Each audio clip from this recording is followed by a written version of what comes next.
All right, well, welcome to another beautiful calculus day. Our goal today is to continue talking physics. So up to this point, we've seen some examples where we can find masses of objects. We can find force done or work done by forces in moving objects and things like that. And what we're going to do today is look at fluid pressure and fluid force. Not just moving fluids, but like what kind of pressure is on something submerged in fluid. And then we're going to look at what we call center of mass or centroids, which basically the idea there is trying to find a location on an object where we can treat that object as a point. And in physics, that's a super big deal because it makes life so much easier. So that's what we're going to do today. We'll see how far we get. But as always, before I do that, are there any homework questions or things that you guys want to talk about?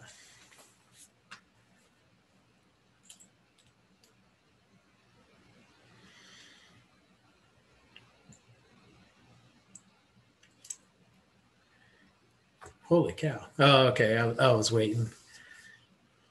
I was about to say, there's no way we have a day where nobody asks any questions.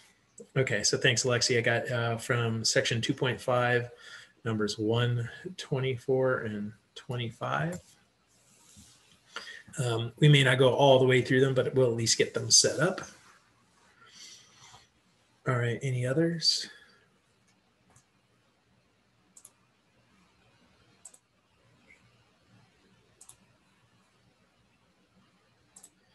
All right, well, then let's hop over and take a look at those and see what we can do.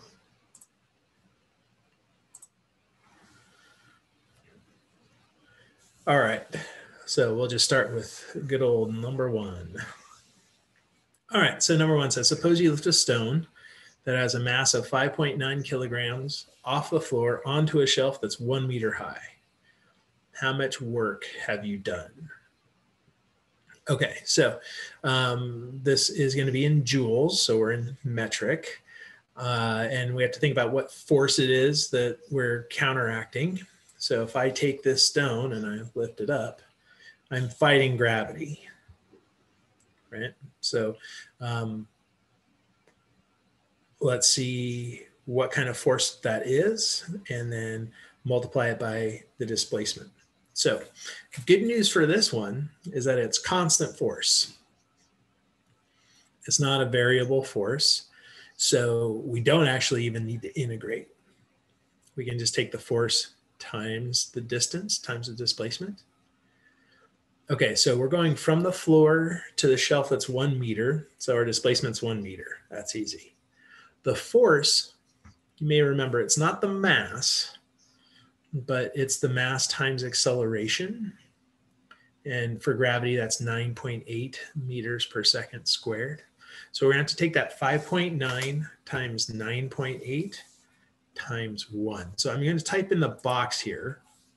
I know it's not going to take it, but I would take that mass, 5.9. I would multiply it by the acceleration due to gravity, 9.8 meters per second squared. And then I would multiply that by the displacement. Okay, so this would be how many joules of work I'm doing to lift it up.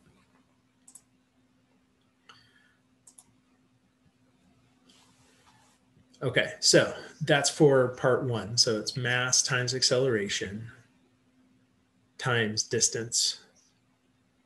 Okay, but we can only do that because it's a constant force. If we had an object whose mass was changing, then we couldn't do this. If we had, if we were going a long enough distance where gravity wasn't considered constant, we couldn't do this. We'd have to do an integral. Okay, so let's look at number 2. So it says, suppose you lift a laptop that weighs 4.5 pounds off the floor onto a shelf that's 5 feet high. How much work have you done? All right, now this is in our system, the imperial system. And so it's a little bit different, right? Instead of joules, we're going to have foot-pounds, which is an awful unit, by the way. But it's the same idea. We have to figure out how much force we're applying and go over our distance. So our distance is pretty obvious. It's just 5 feet, right? Going from the ground up to the shelf, that's 5 feet up. So the question is, what's the force? Well, in our system, force is pounds. So I think I kind of mentioned that, and I try to always stress that in our system, pounds, weight, is a force, not a mass. So for this one, our force is 4.5, and we're going to multiply that to our distance, 5. So it's going to be 4.5 times 5 foot-pounds, 22.5. Now, this is the one place where our system does have its advantage, is that we usually are just given forces. We don't have to find them by multiplying by acceleration. It's very rare that you're actually given the mass of an object in our system. It's kind of fun. The mass, the unit of mass in our system is called a slug. So if you wanted to figure out what your mass is, you could take your weight, right? So you go step on a scale and it says 180 pounds. You take that 180 and you divide it by 32. That's 32 feet per second squared is the acceleration due to gravity on Earth. So you divide it by 32, that's how many slugs of mass you have. All right, well, anyway, so that one's a little bit easier because it's just weight times displacement. All right, so then let's look at number 3. So it says, for 3, the force on a particle is described by 5x cubed plus 6 pounds at a point x feet along the x-axis. Find the work done in moving the particle from the origin to x equals 9. Okay, so let's go to whiteboard for this one because we can't just multiply a couple of things together.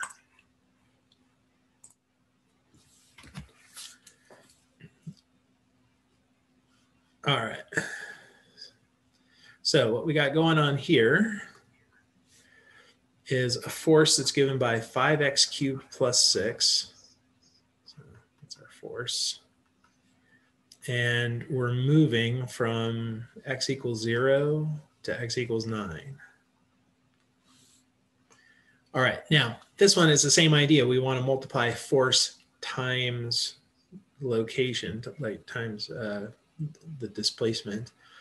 But the issue with our force now is that it's variable. But if we were to look at any one point, just think about one little distance traveled. For this one, our if we look at our work is force times displacement. The force is going to be 5x cubed plus 6, depending upon where we are. But the displacement is going to be a little tiny differential chunk. So it's going to be dx. So that's the amount of work that's done right here. But of course, we want to do the same thing for all of the little chunks. So if we were to just keep dividing this up into lots of little pieces here, we'll do that for all of them, and then add them up. Well, adding up lots of little things, of course, is our integral. So this one, we're going to integrate 5x cubed plus 6 dx, right? That was the work chunk, but we're going to add it up from x equals 0 to x equals 9. So I'm going to leave this one here. You guys know what to do in terms of doing the integral, but the result of that will be the amount of work. And if I recall correctly, this was in our system, so I believe that this is in foot-pounds. We can double check when we go back and look. All right, so that's how we deal with variable force. It's not that big of a deal. It's just turns into an integral.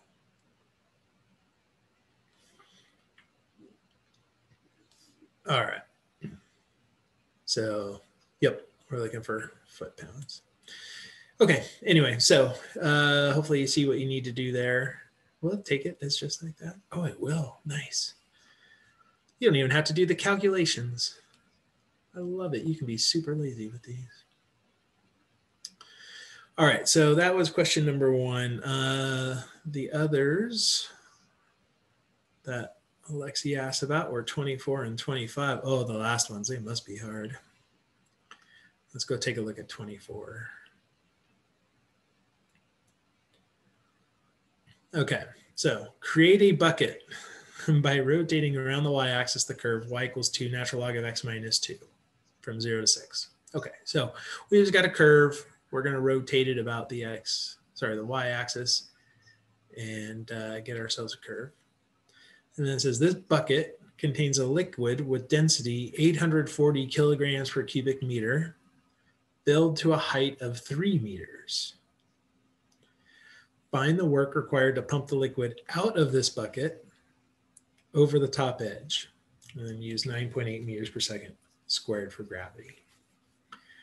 All right, so last time I showed you an example doing this with, I think we had a cylindrical tank, but the approach here is going to be exactly the same.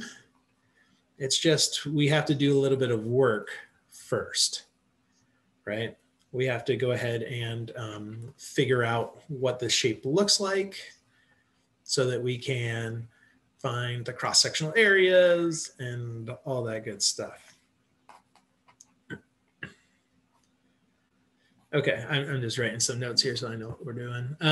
Let's go back to the whiteboard and see if we can figure this sucker out.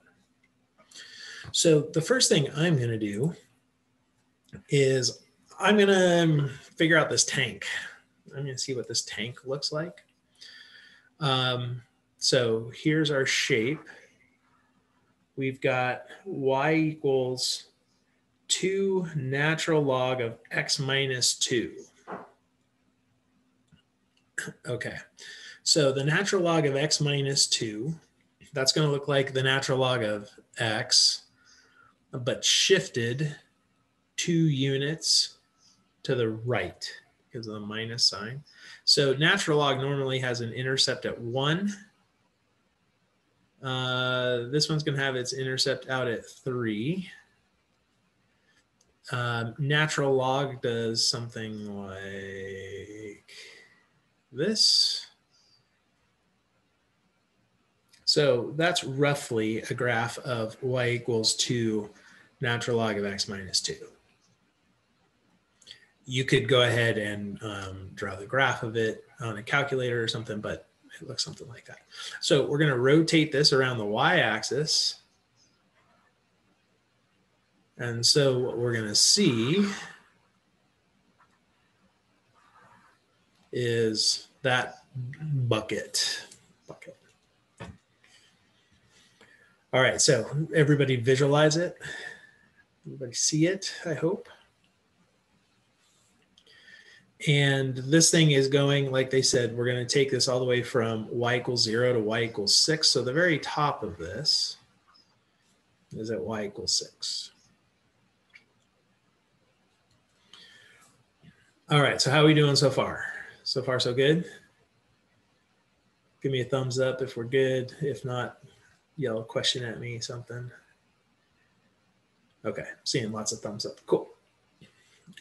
All right, so now what we know is that this fluid fills it halfway, right? It says that it's filled up to a depth of 3 feet.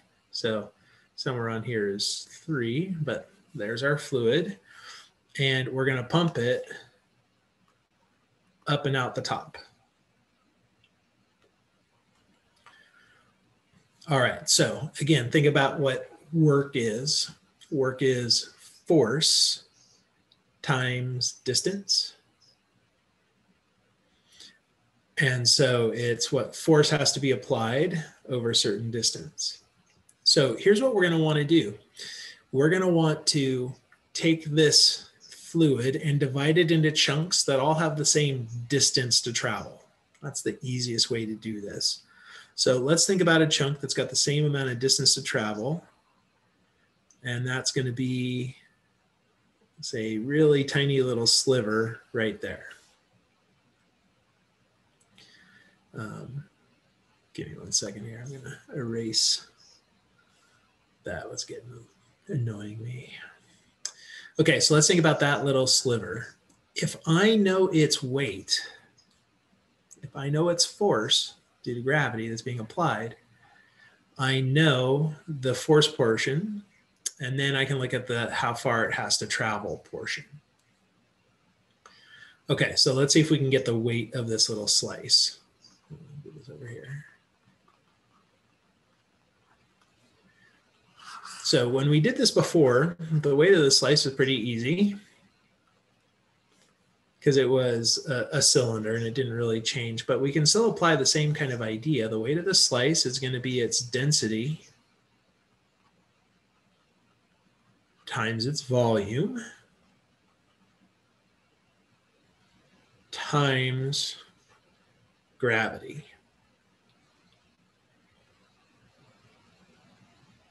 Because the density times volume, this piece, that's our mass, but we still have to multiply by the acceleration. Okay, so the density we know, I'm going to go ahead and call it rho, just to help us out. But let's think about what the volume of this is, the volume of this slice. So what that slice looks like is a little tiny cylinder.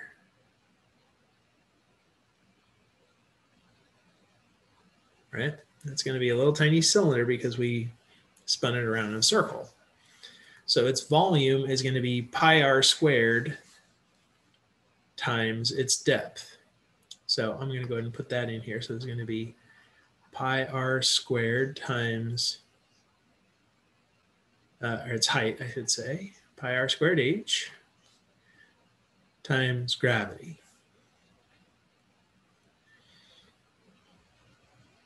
So let's start thinking about getting values for all of these things. Okay, so density, they told us. It's 840 kilograms per cubic meter. I'm not going to write the units just because they're going to kind of get in the way of everything, make it really messy. But if we are good little scientists, luckily this is a math class, if we are good little scientists, we should put them in there. But yeah, we all know what it's supposed to be. So it's kilograms per cubic meter. All right, so then of course we're going to have our pi.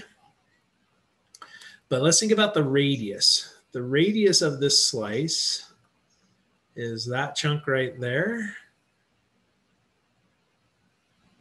And in terms of this slice, it's going to be the x value along our curve.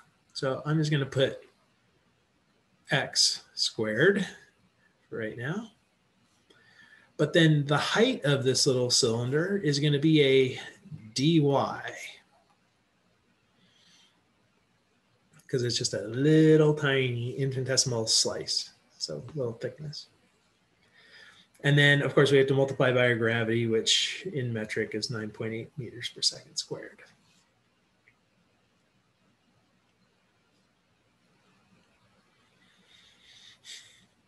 All right. But I'm sure you can see what the issue is here. What's the problem with what I have so far?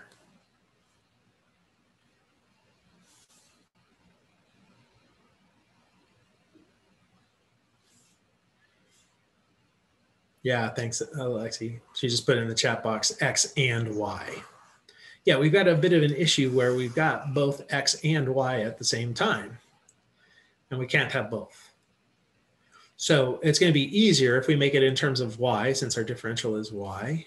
So the way we're going to do that is to go back to what our equation was. So our equation was Y equals 2 natural log of X minus 2.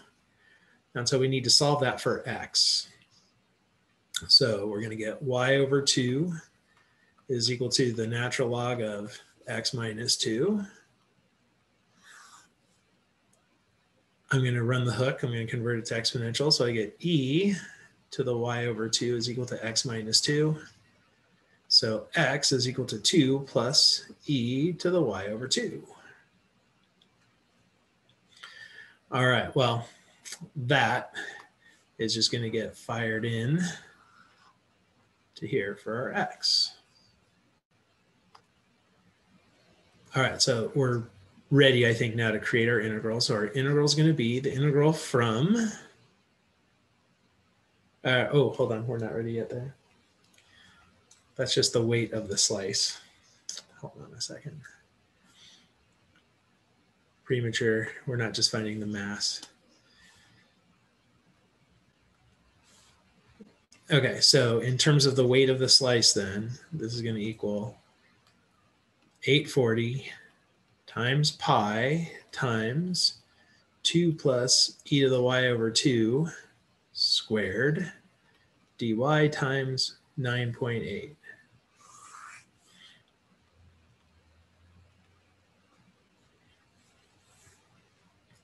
All right, so all of that just told me what the weight is of one of those slices. Well, cool.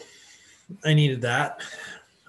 But we are not done. Because what we have to figure out now is how far does that slice move?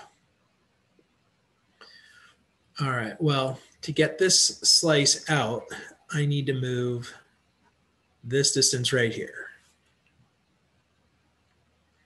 And that distance is going to change, right? At the bottom, it's got to move 6 meters. In the middle, it's got to move 3 meters. Right, so we're at the top of the water. So it's going to vary, but we know exactly how much it's going to vary. Because if we're saying that it's y meters above the bottom, how far does it have to go to get to the top? What's the equation for this length right here? Anybody see it?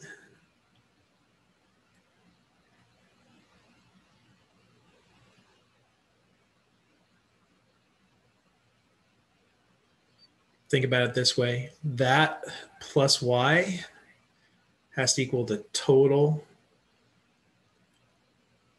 depth of this bucket.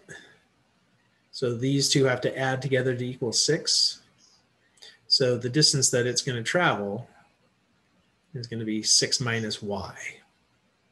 So when we're at the bottom, when y is 0, that distance is 6. That bottom layer has to go all 6 meters to get to the top. If we think about the top layer at 3, plug in 3, get 6 minus 3, which is 3. It's only got 3 meters to go, and so on. Okay, so now we're ready to make our integral.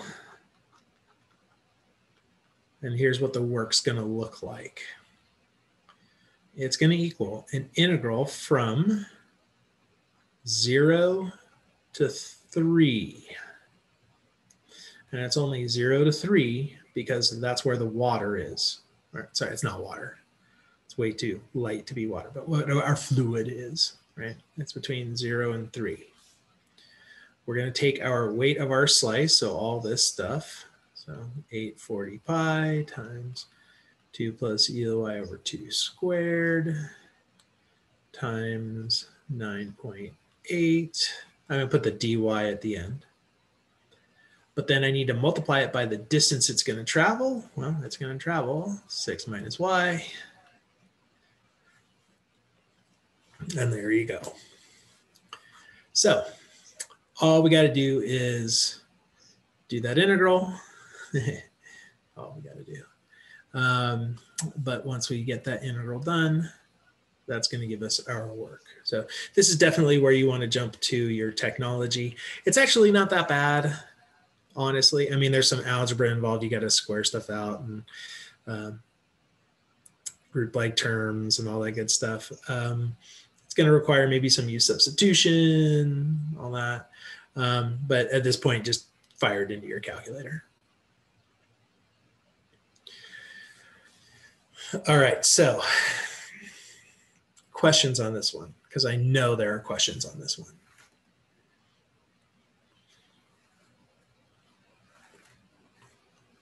What can I help with still at this point?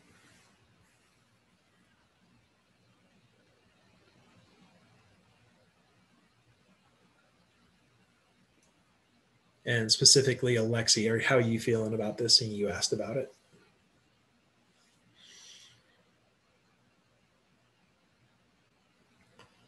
Okay, so Alexa says that makes sense. And then Stephanie said, okay, so how do we know where to start? That's always the good question, right? So how do we know where to start with this one? All right, when it's a work problem, what you want to do is you want to think about what objects, shape, whatever, is moving the same distance. Okay, because if we can think about the piece that's moving, or all the pieces together that are moving the same distance, it makes it a little bit easier since work is force times distance. So that's why I went with these horizontal slices, because each, like you think about all of the fluid that's in that little green slice, it's all going to move the same distance, right? So then I had to think, well, what's the force on it? And for this type of problem, almost always for you guys, the force is going to be the force due to gravity, which means we're looking at weight. We're looking at how much does this weigh? That's why I started with figuring out the weight of that slice and so on. So that's how I know where to start, is by looking at what are all the things that move the same distance. And then kind of go from there. So even in if you go back to number one, remember number one where it was just we're lifting the rock and we're lifting the laptop and stuff like that. It was kind of the same idea. I was looking at what is it that I'm moving the 1 meter? Well, it's the rock. So I need to know its weight, or the laptop, or what have you, right? So I don't know if that really helps, but that's how I know where to start. Okay, cool. All right, so let's go to number 25 and see what that's going to have us do.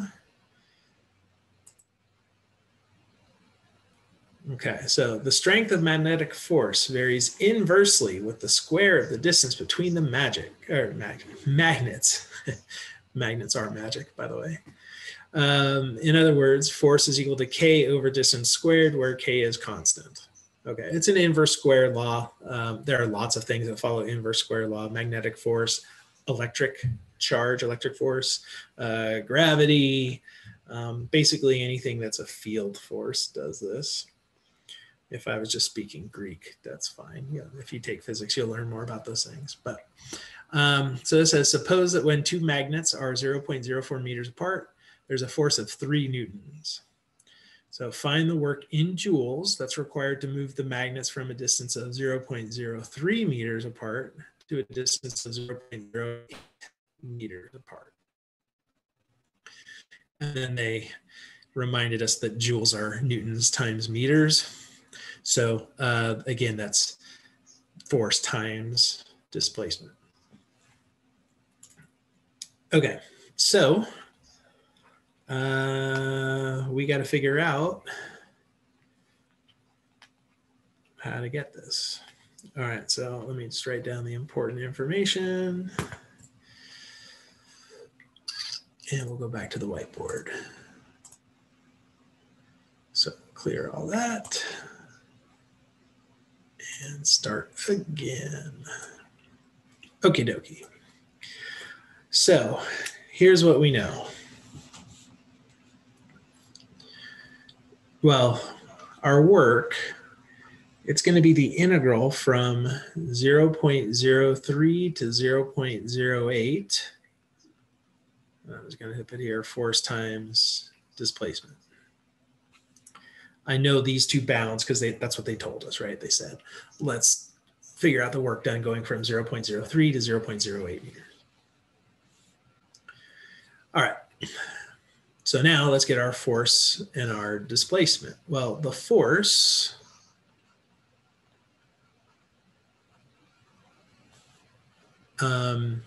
was some constant over the square of the distance between them. So here are our two magnets. I'm just going to make them little points. And so we're going to say that that's the distance x. And it's set up such that that's what our x-axis looks like, right? So we're going from, say, this is 0.03 out to 0.08. But the x is the distance in between them, all right? So there's some k over x squared. And then the displacement, think about what we're doing is we're going to move this just ever so slightly so that this is our displacement, which we'll call a dx.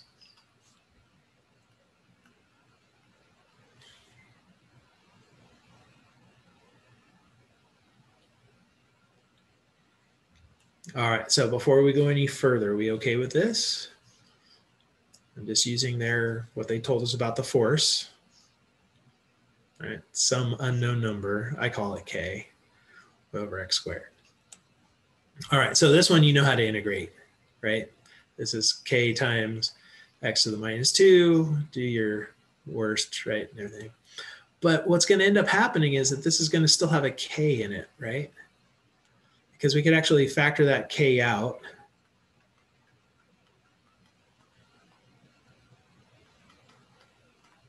So whatever you get from this, it's going to be a number. That's going to be some number times k. So we got to figure out k. Well, this is where we use the force that they told us. They also said that when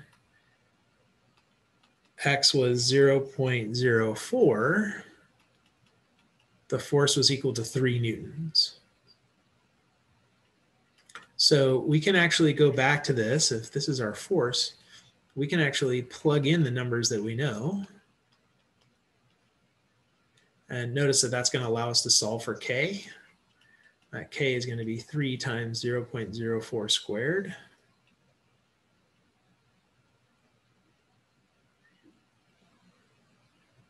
So you can run the numbers on that, right? Use your calculator, but then once you get this value,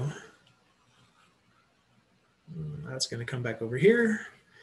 And then this is going to equal a number, which makes us be all happy-faced because we figured out how much work actually has to be done to move them those distances.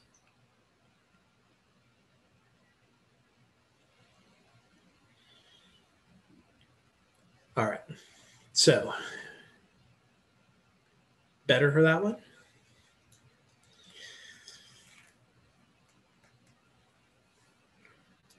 But notice that we're doing the same thing, right? We're just doing force times displacement, force times displacement, force times displacement. It's just how the forces are being built is different.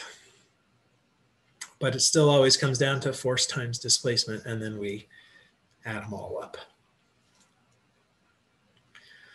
All right, let me just make sure that we answered everything because I'm known to miss pieces here.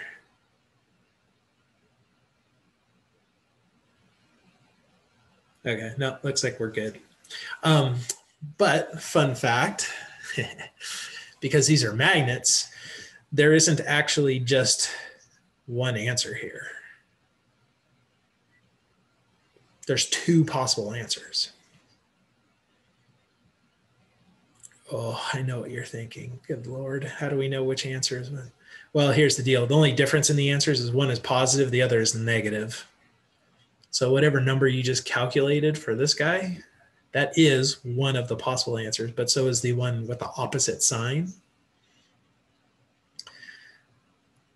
Because here's the deal about magnets. Sometimes magnets attract each other. Sometimes they repel each other.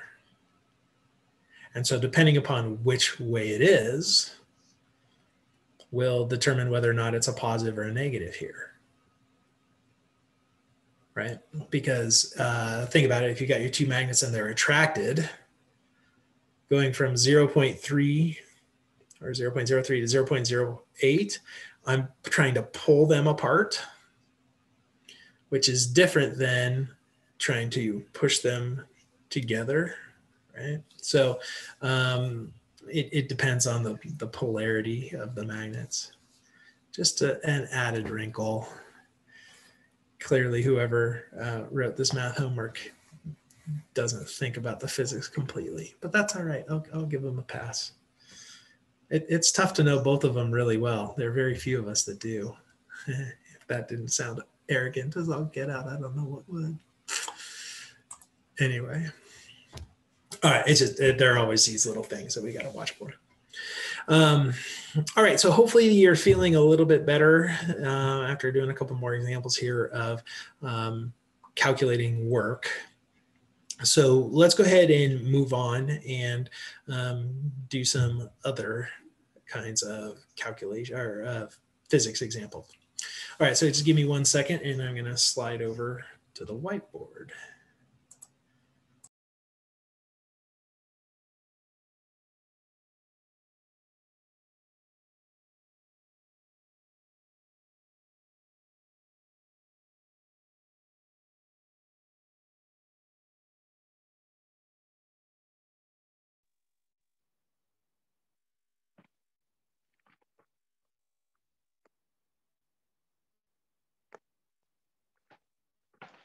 All right, so dimensions in this new place are a little bit different. So I'm going to come at you from the side a little bit if I want to chat with you.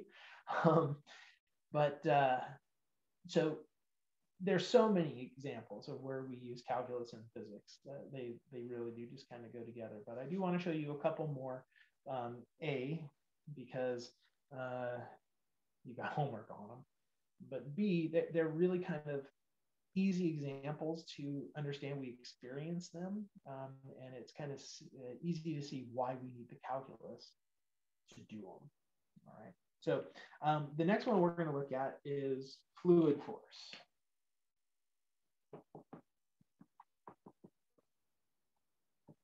And I think most of you know by now, if you haven't heard, but back in the day, I was a fluid physicist. I looked at how ocean tides move sediment. It's super exciting. So fluids are definitely the part of physics that are near and dear to me. So I dig this.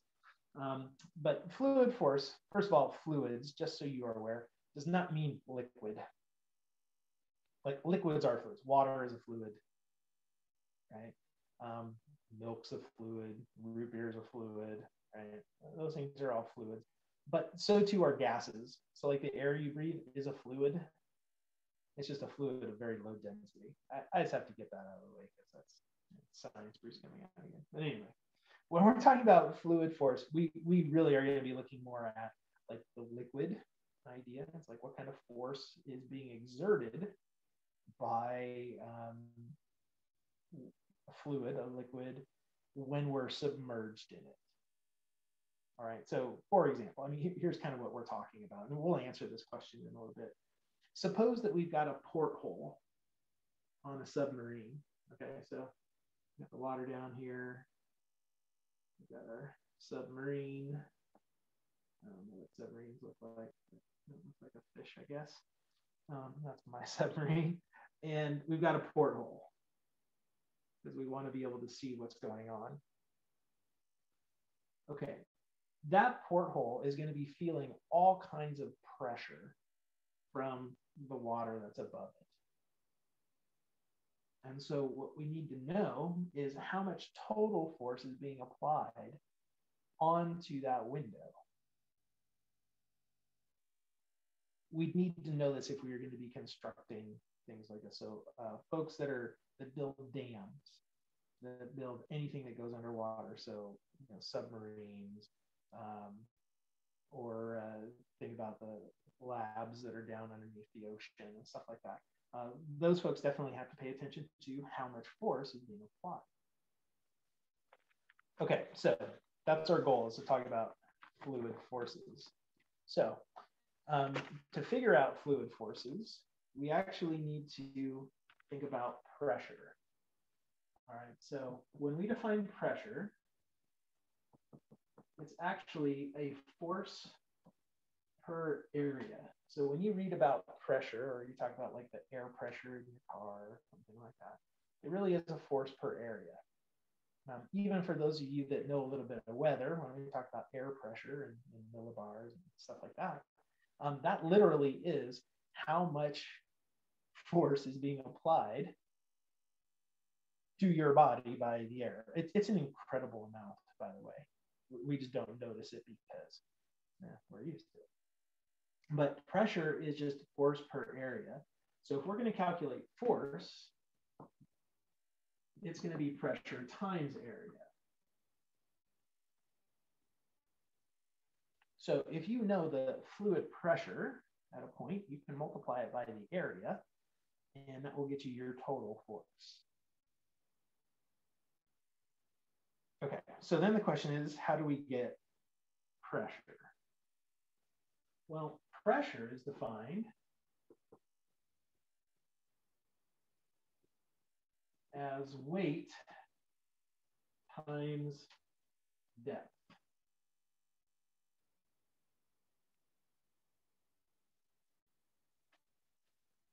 So sometimes people are like, well, why should it matter your weight and your depth? How does that create the pressure? I want you just to kind of think about this. We'll make this a thought experiment. Don't do this for real. But imagine that what we're going to do is we're going to stack up a bunch of calculus books on you. So you're just going to be lying on the ground, and I'm just going to start stacking on your chest calculus books. All right. So I put a calculus book on there. No big deal. I mean, you feel it, but not a problem. I'll put 2 on there, 3 on there, 4 on there. You're going to start feeling it. Okay, the pressure is increasing. And the pressure is increasing because it's getting deeper. It's getting taller. There's a bigger stack of stuff above you. So think about being in the ocean, let's say, right? Our submarines in the ocean. As we go further down, the stack of water on top of us is getting greater. And so it's increasing the pressure. So this is why pressure goes up when you go down. If you've ever gone swimming and you've like gone and tried to dive down deep, you feel it in your ears, right? You feel that like horrible pain in your ears. That's because you're getting more pressure from the water. All right. So the next time you're in the lake and you're going swimming, don't do it right now because it's probably going to be that's cold. But the next time you go and you swim down, you don't have to go very far for you to feel it, right? Or swimming pool, right? The deep end, go down a couple of feet and you'll definitely feel that change in pressure. So that's why depth matters. But also, what can affect pressure is the weight of the fluid itself. So imagine we just have a set depth, right? So remember I was stacking books on you. Let's say we've got, say, 5 feet tall stack of books. And you feel that, right? That's pretty horrible. Well, what if I were to exchange those books with pillows? And now you've got 5 feet of pillows on top of you. You're probably not going to actually feel a lot from 5 feet of pillows. And that's because those pillows weigh less. Right. So that's why the weight also matters. And so when we talk about fluids, I don't know if you remember this, but do you remember how we calculated weight? Because we kind of did that when we did at the very beginning, my first example. Remember how we calculated mass on physics?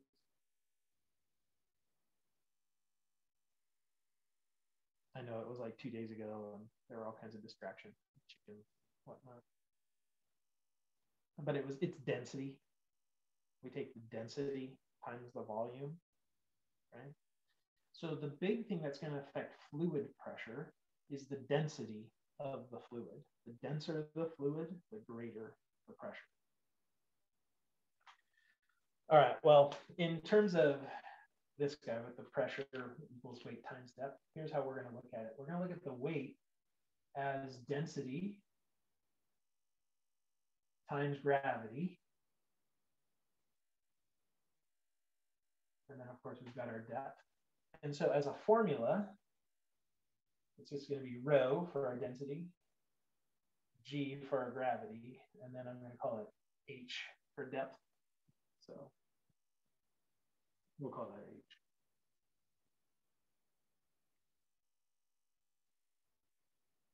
All right, so here's how we're going to actually calculate our force. We're going to figure out what our pressure is and then multiply by the area.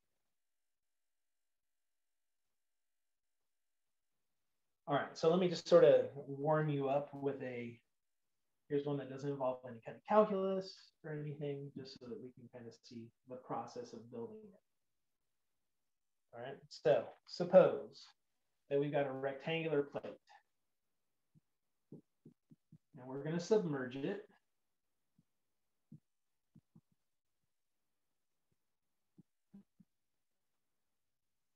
And we're going to go down 3 meters.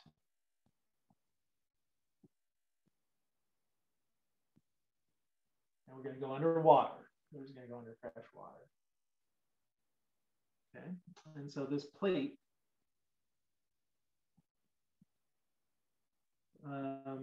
it's 1 meter by 2 meters. Now I'm going to do this so that that plate is horizontal under the water. So if this is our plate, like this, it's not vertical, it's just horizontal. So that way everything is at the same depth. Let's figure out what the pressure is. And then use that pressure to figure out how much force is being applied to the top of that plate. All right, so here's our picture. Here's our water. And then our plate, it's 3 meters under it.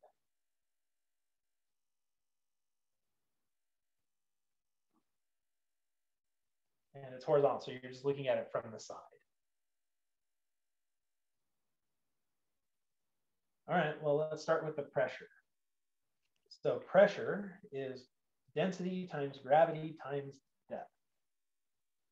All right, well, I don't know if you remember this, probably not, but the density of fresh water is 1,000 kilograms per cubic meter. All right, so water has rho equals 1,000. Fresh water. All right, so that's our density. Gravity, that's good old 9.8 meters per second squared. And then it's at a depth of 3 meters. So this is going to give us our pressure.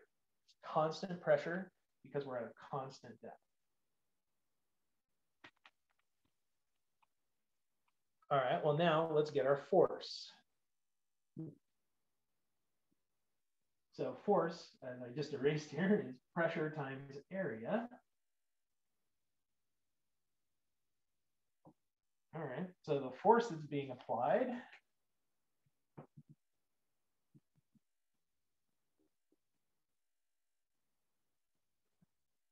well, it's going to be this pressure. Let's actually calculate a number for that, because I think it's going to be quicker than writing out the whole string of things every single time. So let's see, 3,000 times 9.8. It's 29,400. So we've got 2,000 or 29,400. And that's newtons per square meter. And then we need to multiply that by the area. Well, if it's a rectangular plate, its area is base times width, so 1 times 2. So you go ahead and multiply that all out. And we get 58,800 newtons.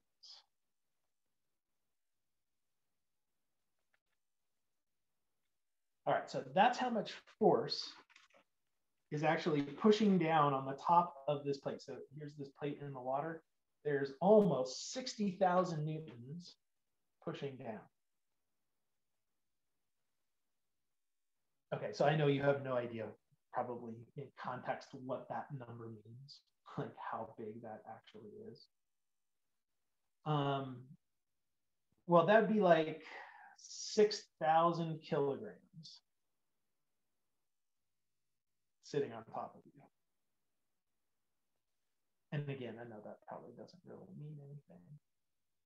1 kilogram is like 2.2 pounds.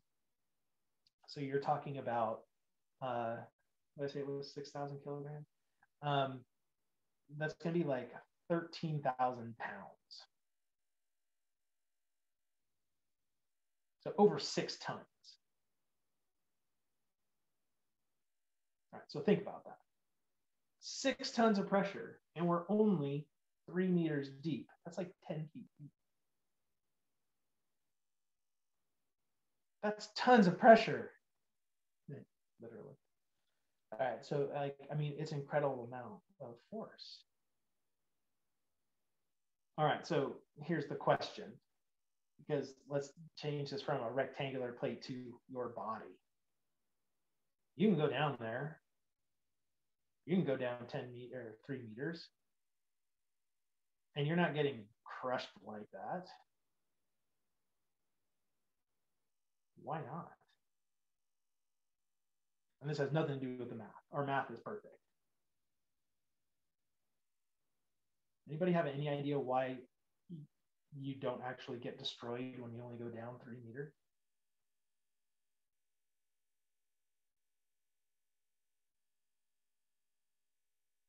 No, this is just fun fact from Bruce.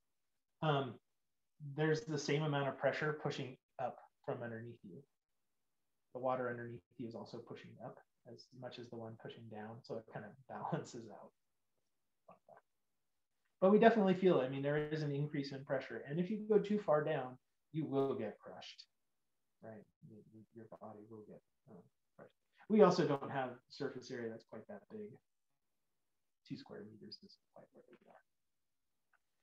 All right, well, anyway, so it's actually pretty easy if we're just at a certain depth. Boom, we don't need calculus. So let's do this though. Let's change this so that we're now going to submerge this vertically. Okay, so this plate is going to go in like this. So instead of being sideways, it's going to be vertical. And we're going to make it so that the top of the plate is at 3 meters. So slight change, still submerging it. It's just going to be vertical. All right, so this is what it's going to look like now. Here's our water surface. And here's our rectangular plate.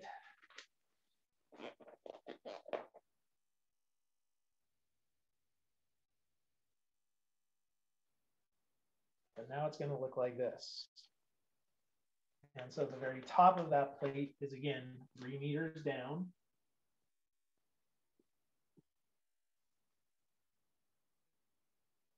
Now we've got our 1 meter by 2 meter plate. Now this time we are going to need calculus, because not every piece of this plate is at the same depth, right? If you think about it, the top of this plate versus the bottom of this plate are experiencing different pressures.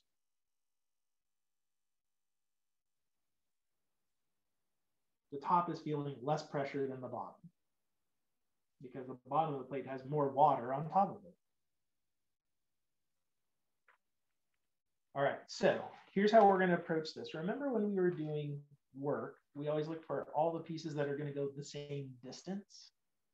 Well, when you do fluid pressure, you're going to want to look for all the pieces that are at the same depth, because objects at the same depth all are experiencing the same pressure. So if I want to think about the same depth, that means I'm looking at some horizontal slice here.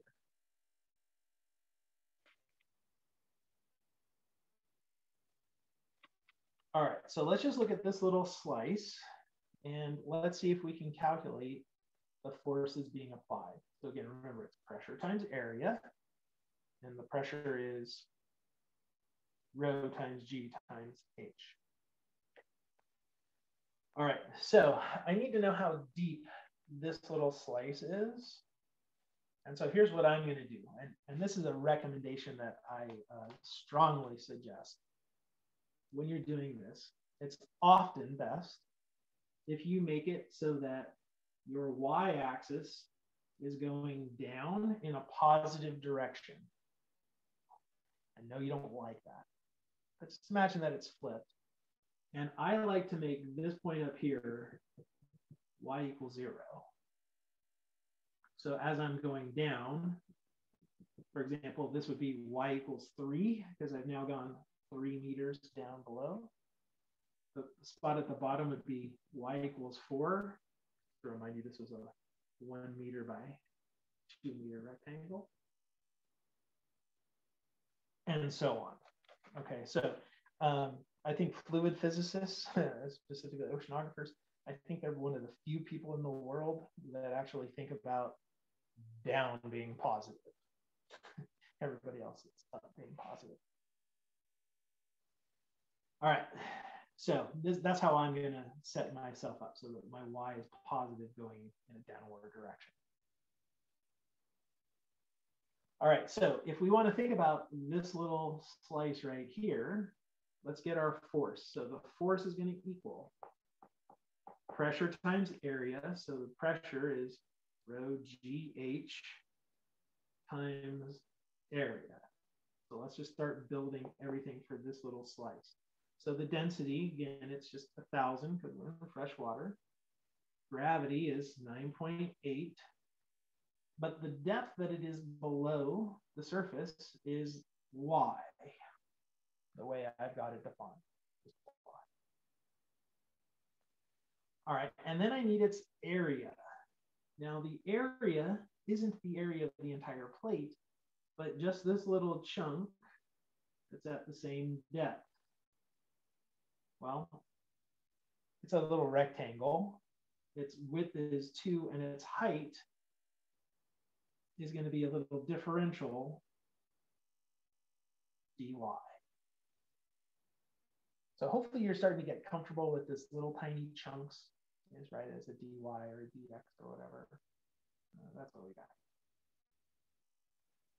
All right, so that's how much force is going to be acting on that little horizontal strip. Well, that's great for that strip, but what about all the others? Well, all the others just means make this an integral.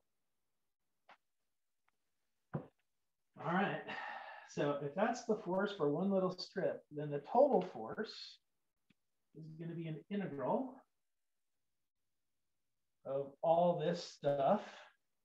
Let's see, 2 times 9.8 is 19.6 times 1,000, so 19.6 thousand y dy. And now we need our bounds on y. Well, let's look at the plate. The plate is such that the y values on that plate vary from 3 to 4.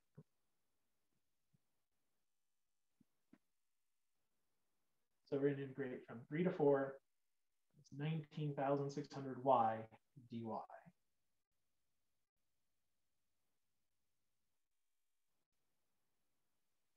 All right, well, integrating, that's easy. It's just going to give us y squared over 2. So that's going to be 9,800 y squared, evaluated at 3 and 4. So we plug those in, and we get, hopefully I did the numbers right, 68,600 newtons.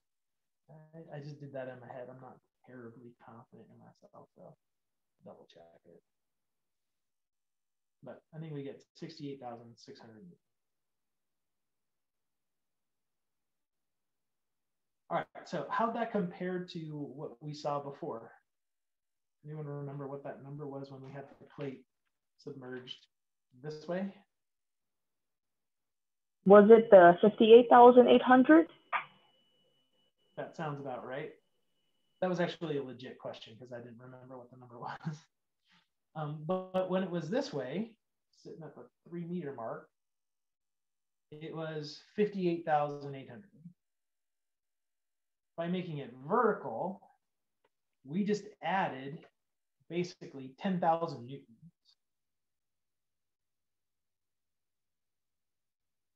I know that probably doesn't seem that. That's 1,000 kilograms. That's 2,000 pounds. So we literally just added a ton of pressure. 2,000 pounds of pressure just by turning it vertical. So it's pretty amazing how quickly these numbers change and what they can do when we just orient ourselves differently. All right, but this is the process in general, how we want to do this. We want to think about everything that's at the same level and then do our rho GH times area. All right, but this rectangle, that's too easy. Let's make the shape a little bit more difficult. And in fact, let's go to a circle. All right, so instead of having a rectangle, we're gonna have a circle. So it's a good old circular porthole. So we can look outside our submarine or at all the pretty fishes and whatnot. Okay. So here's what this is gonna look like. So we got our water. And we're gonna have a circular porthole down here. This is not going to be to scale, just so that we can draw it a little bit better. But there's going to be a circular porthole. Now, here's what I'm going to tell you about it. The center of the porthole, so if we were to come out right here to the center, this distance, let's make this 20 meters. So we're quite a ways down. On the order of 65 feet or so. All right, so we're submerged about 20 meters to the center of this porthole. And this porthole is going to be from one side to the other. It's going to be 2 meters wide.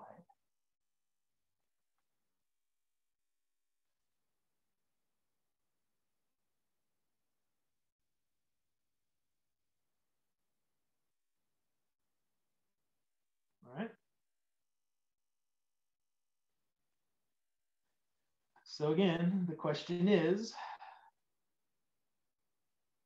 how much force is actually acting on that window? What's the total fluid force? So we'll stick with fresh water. All right, so we're still going to be in fresh water where rho is 1,000 kilograms per cubic meter. Let's see if we can calculate this.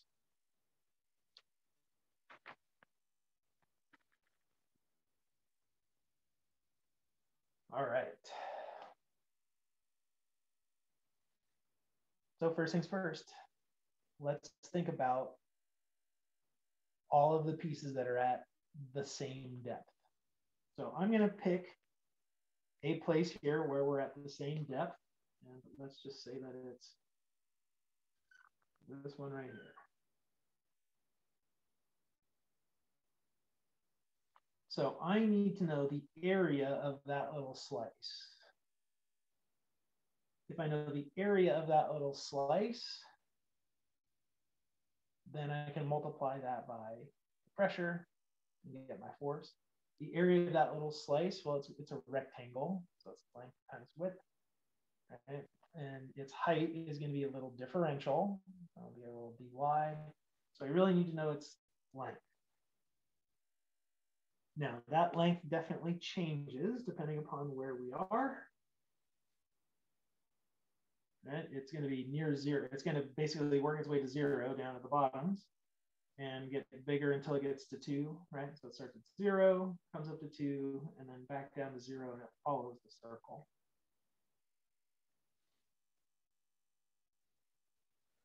All right, so we got to get that length.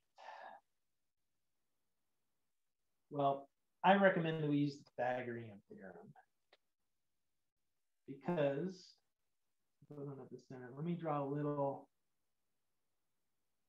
pink rectangle here. Or rectangle triangle, sorry. So in that little triangle, let me blow it up. Let's see here. Here's what I know about it.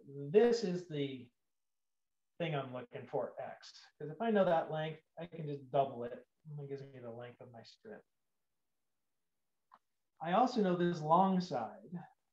This long side is the radius of the circle. So I know that that's 1. And then I also don't know the other side here. We got Y. But that basically is my triangle. From that, I can do the Pythagorean theorem. I get x squared plus y squared equals 1. So I can actually solve that for x. X is the square root of 1 minus y squared.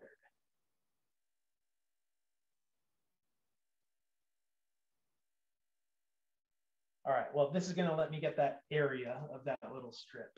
That area is equal to 2x times the little differential y direction. So that's going to be 2 square roots of 1 minus y squared dy. So that little purple strip has that kind of an area where y is the distance from the center.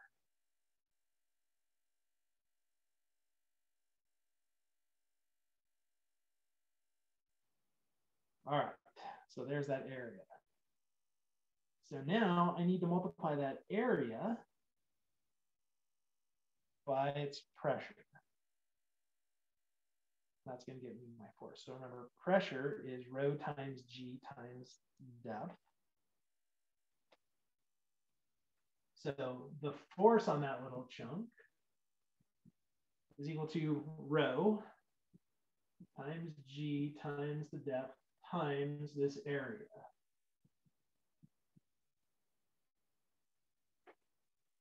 So let's start putting in all those values. So the density, again, just 1,000. Gravity, 9.8. They're always constant. But now I need to know the depth to this point. So let me run that out here. So the question is, how far is that? It's going to change. Definitely going to change. And what I'd really like to do is make it in terms of y. Right? Because if it's in terms of y, then everything's going to be set for an integral.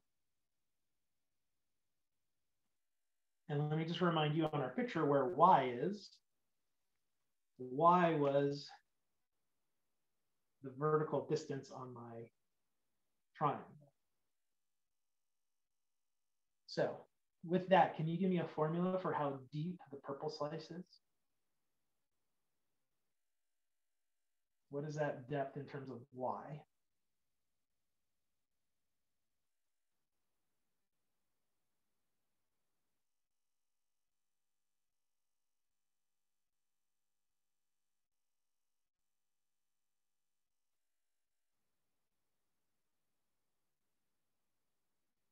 All right, so we'll actually just put 20 minus y,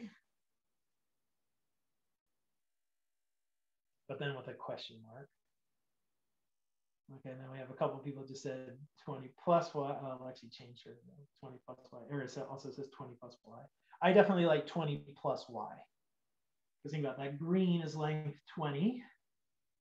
This little gap is another y. If I add 20 and y together, that gives me my depth. So let's make that a 20 plus y. And then again times 2 square roots of 1 minus y squared dy. again, with the, I think probably, Alexi, the reason you went 20 minus y, you're thinking down means negative. Remember, to us weird fluid physicist types, down is positive, so we're gonna add. Oh, all right, so there is the force acting on that little slice. All right, well, now we get to add it all up. All right, so the total is going to be an integral. Let me make this a little bit prettier. We'll actually distribute and group like terms and all that good stuff. It ends up being 392,000 is the square root of 1 minus y squared plus 196,000, or sorry, 19,600 times y square root of 1 minus y squared. Okay, so here's where we are. But now we need bounds on y. Remember what y was. Y was the distance from the center. So let's think about this. How far away can we go with our y? What's the greatest y we're going to see on the circle?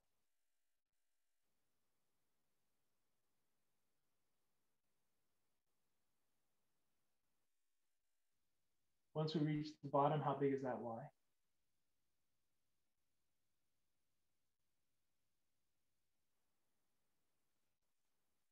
Okay, so Rigney just said 19 to 21.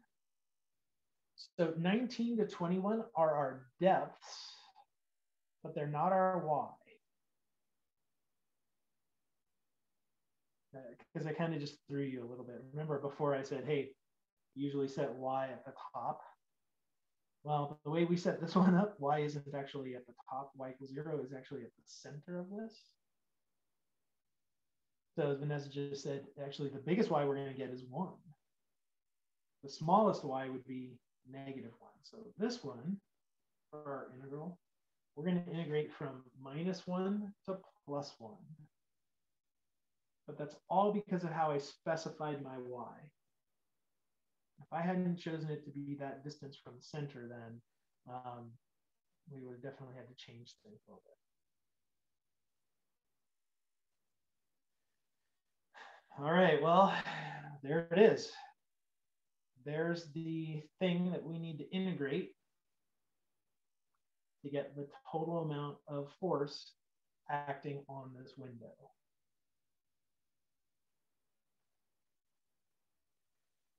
All right, so let's do this. And check it out.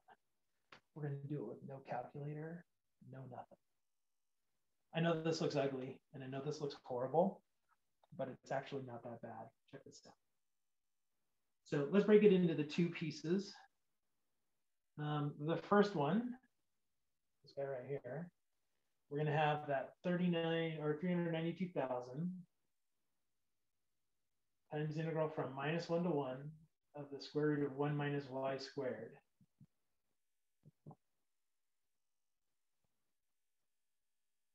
All right, now, I don't know if you recognize this, but the square root of 1 minus y squared, that's a circle. This is actually the graph, or the equation of a semicircle. And so what we're doing for this piece right here is we're finding that area right there.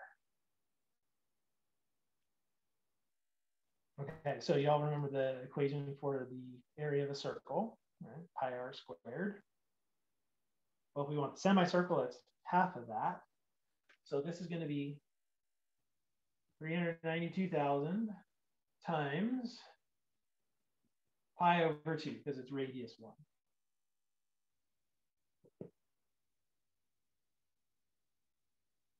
So that's 196,000 pi.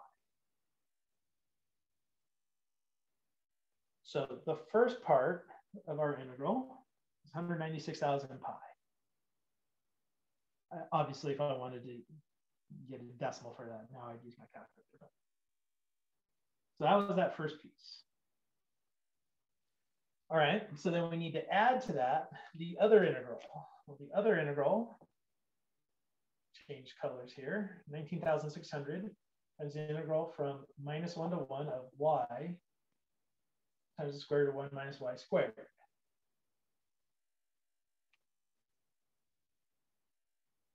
All right, so what method would you try to do to integrate this one?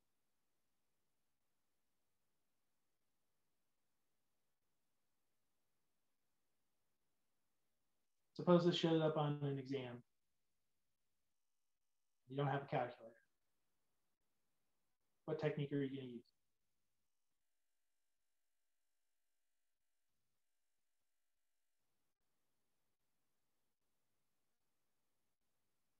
Yeah, good. U sub.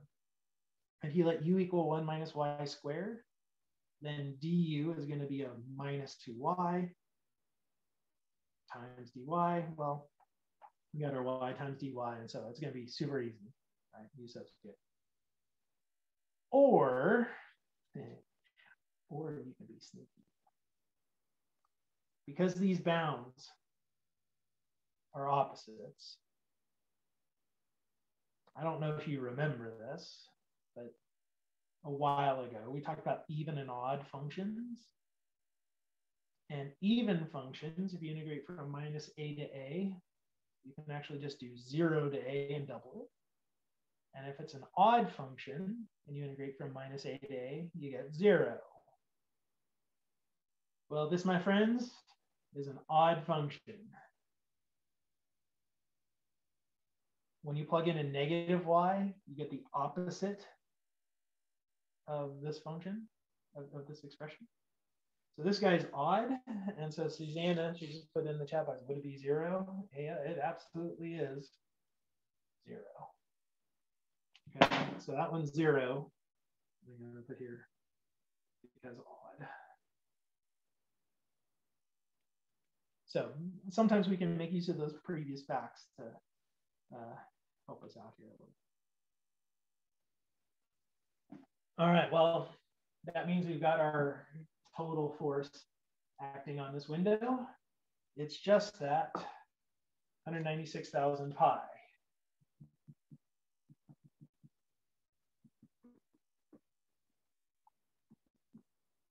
And if you punch that into your calculator, just because I love this incredibly large number, 615,752.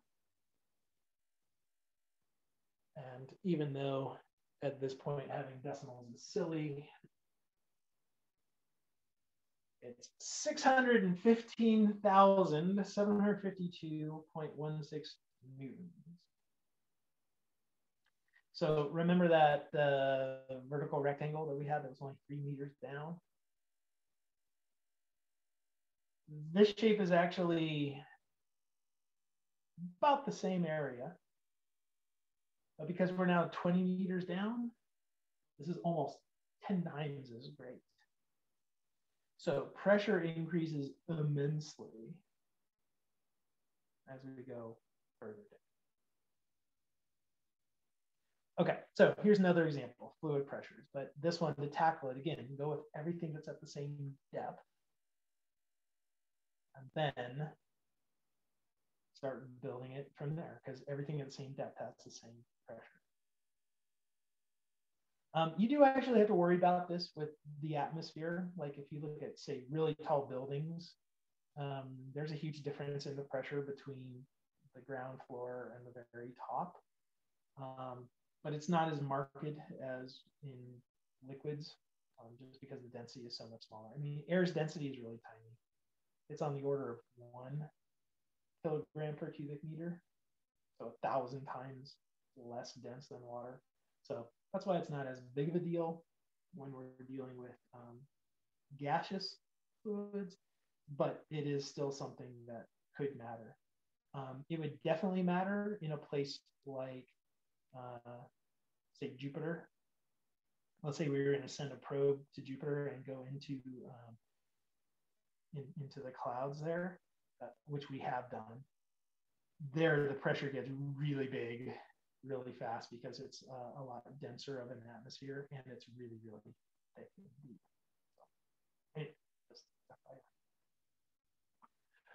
Okay, so yet another example of where we use calculus in physics. So I want to show you one more. We totally don't have time to finish it, but I want to at least kind of get it set up. We'll do the non-calculus portion today so that next week we can do the calculus bit. And I want to start talking about center of mass.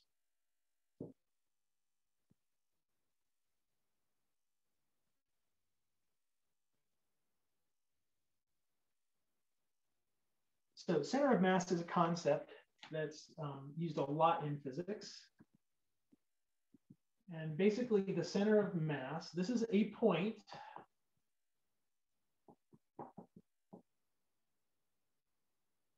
where an object can be treated, that's horrible. Let me rewrite this. It's not at all what I'm interested in. Center of mass.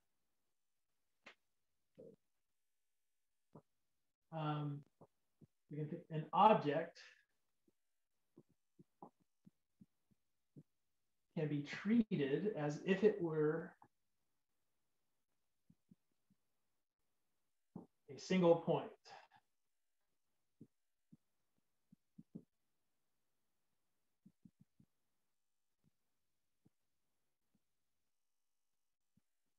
Okay, so take a crazy, weird, extended object.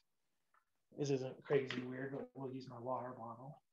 Okay, so my water bottle is a whole bunch of little pieces that are all put together, right? And there's also water on the inside. And so there's all kinds of little pieces that are all put together to make this extended object. Now, to a physicist, we don't like that. We would much rather think of this as just one point and take all of this mass, condense it down to one point. Well, the center of mass is that one point where we can treat this extended object as a point mass. Okay, so we're always on the lookout for the center of mass. Now, the center of mass, in order to find that, we have to create what's first called a moment. Okay, so let me define that really quickly. So this is going to be for one-dimensional moment. I want you to think about a teeter-totter. Maybe you played on those as a kid, although I know they've kind of gone away because of injuries and whatnot, but you know, if you didn't get hurt at the playground as a kid, you didn't have a life, that's all. All right, so think about a teeter-totter. There's usually some sort of a balance point. We call it a fulcrum. Don't worry about that name. But you would have two kids out here, and they would balance if everything was just perfect. If you look at the distances from that balance point, we'll call them, say, x1 and x2, and we gave masses to these kids, so we'll call them m1 and m2. We actually got balanced when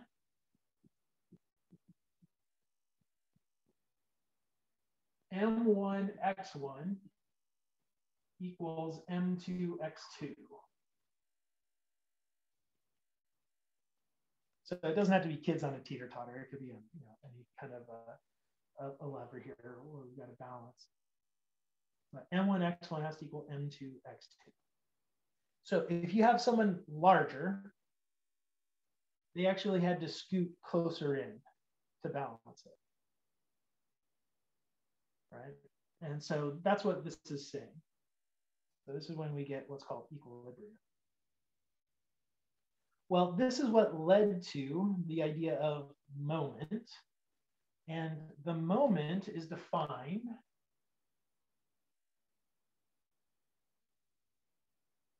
as the sum of the mi times xi. So you just take the masses times the distance and add them all up. And that's what we call the moment. Because the idea here is that the equilibrium, the balance, actually occurs when this moment equals 0.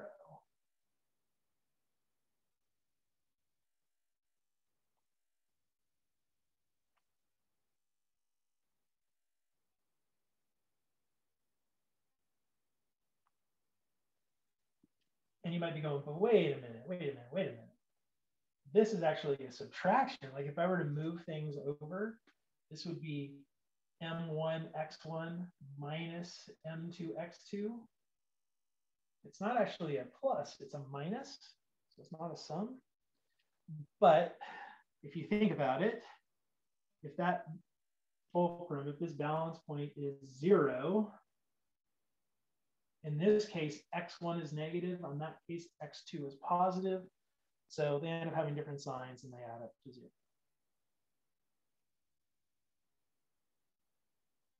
All right, well, anyway, so that's the moment. So now the center of mass is this balance point.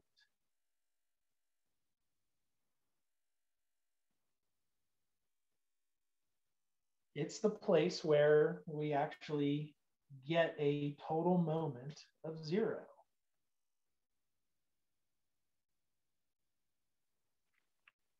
All right, so what we want then is a nice little formula for calculating that. Well, it turns out it's pretty easy. So we're going to call the center of mass x bar. So we're going to put a bar atop the x. That's pretty much anytime we want to call something like average. That's what we do, put a bar on. All right, so it's defined this way. The center of mass is the sum of the mi/xi, so it's the moment, divided by the total mass.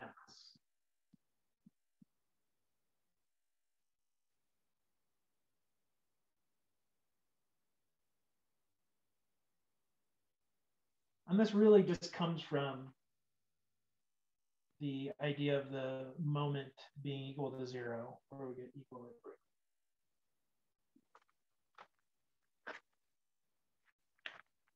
Okay, so let me just show you how this works. It's actually really quite simple. So suppose that we have 2-point masses. And these are going to be one-dimensional. All right, and I know this, that the first one, this has a mass of 2 kilograms. The second one has a mass of 5 kilograms.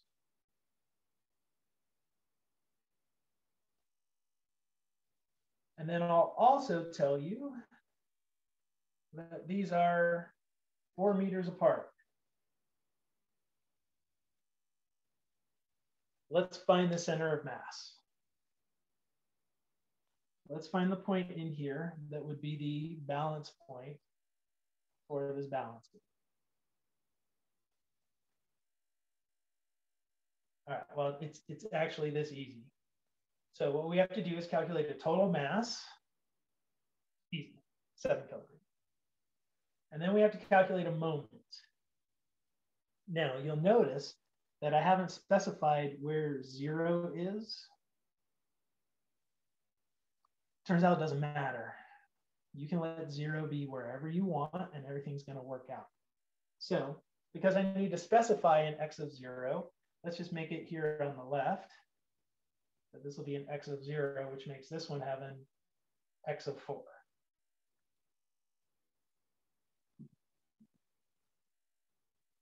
All right, so here you go. Here's the center of mass. We're going to take, to get the moment, we have to add up m1, x1, and m2, x2. So we're going to get 2 times 0 plus 4 times 5.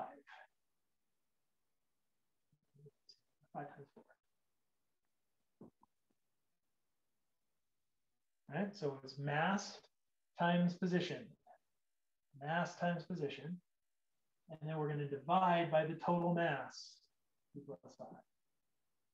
So that's 20 divided by 7. So just slightly under 3. So that's going to be like right around here, where the center of mass is going to be.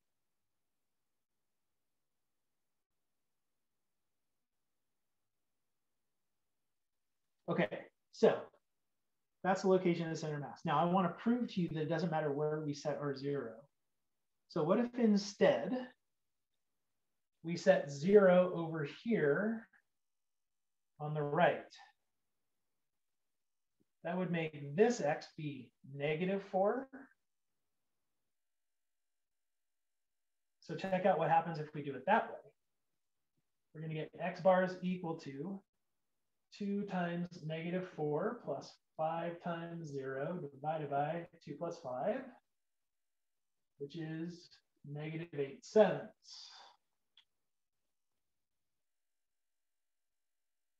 I know, hold on. I heard some of you.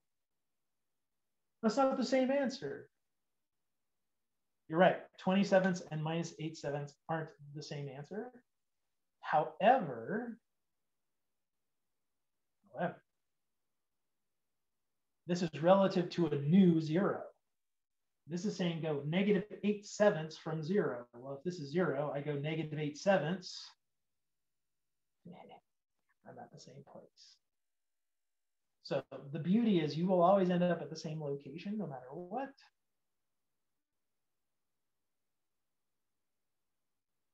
It's just going to be relative to your 0. So moral of the story, pick your 0 however you want. Doesn't matter. Make it convenient. Convenient's going to be usually at like one of the ends or something like that. But you can absolutely choose it anywhere. You can find your center of mass. All right, well, this was a really simple, just one-dimensional thing. Didn't require calculus. What we'll see next week is, what about when we do have something that's a little bit more extended, and how do we use the calculus there? All right, so speaking of next week, actually, I'm going to hop down to my other screen real quick. I'll be right back.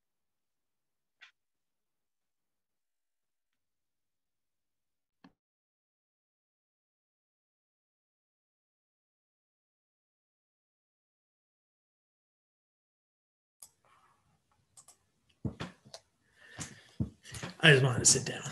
All right, so speaking of next week, so here's the deal. This weekend is President's Day weekend. As such, the college is closed, which means we are closed. We do not have class on Friday or on Monday, so we get a nice long weekend. That means for our class, we don't meet again until next Wednesday, the 17th. So we get an entire week not doing calculus. False. Do calculus. We have an entire week of not coming together to do calculus. All right. So if you show up to the Zoom room on Friday or on Monday, there will be nobody here. All right. So just be warned, don't come. Because of that, there is no homework due on Monday. The next homework set is due Wednesday. I am going to adjust it because we are one section behind. No. Yeah. We're a little bit behind. So I'm going to adjust it. I'll do that later, later this afternoon. So just be aware that there's going to be a little bit of change. So if there's something that's due next Wednesday that we haven't talked about, it's not actually going to be due. So I will adjust that, but I will definitely take care of that today. So with that, I'm going to wish you all a happy week. Enjoy some time off, doing whatever. And I will see you all here in class a week from today. All right. So everyone have an awesome week. I'll see you later.